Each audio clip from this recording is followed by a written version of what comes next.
The city needs to know what art the people of Denver own.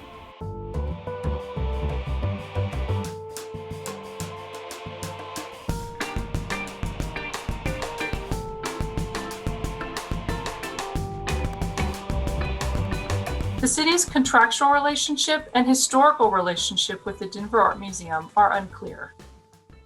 The City of Denver has worked well with the Art Museum for decades, but a clearly defined relationship would help keep that relationship healthy for decades to come.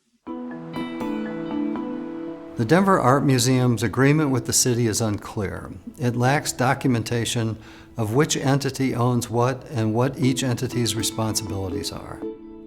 Since I took office, I have directed my teams to examine the city's cultural institutions for the first time. Each institution has long-standing positive relationship with the city of Denver.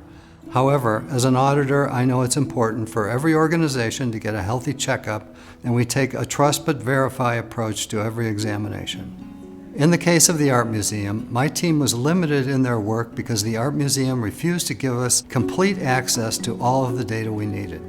We were unable to access a copy of the museum's inventory database to run audit analytics programs. We were also unable to access the information we needed to confirm all aspects of ownership of art housed at the museum.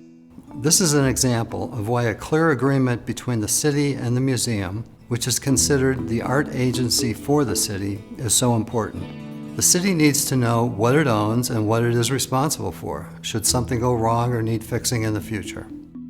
The operating agreement with the museum dates back to 1932. Numerous other agreements with the city over the decades, containing varying degrees of detail, have muddied the formal responsibilities of both the city and the museum, and which assets each own. The museum receives funding from the city every year for operational support and for the maintenance of its galleries and buildings.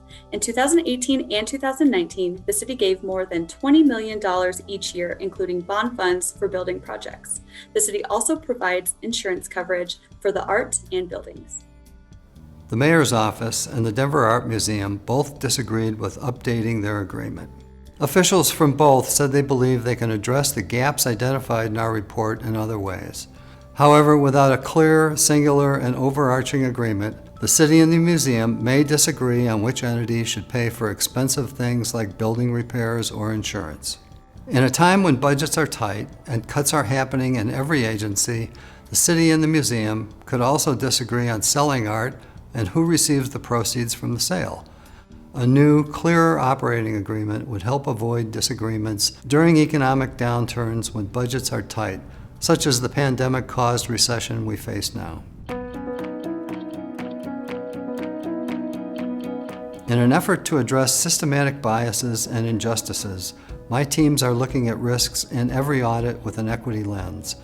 In this audit, we found the Art Museum Board of Directors had good intentions but could still do more to improve the diversity of its members.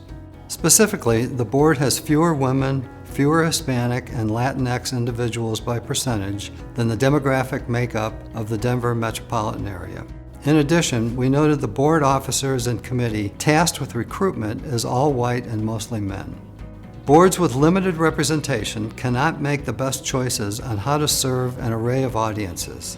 A more diverse board will understand the interests and needs of our entire population better and will be able to make decisions for the museum that will draw in a larger and more diverse audience. Well, that's it for this episode of Ask the Auditor.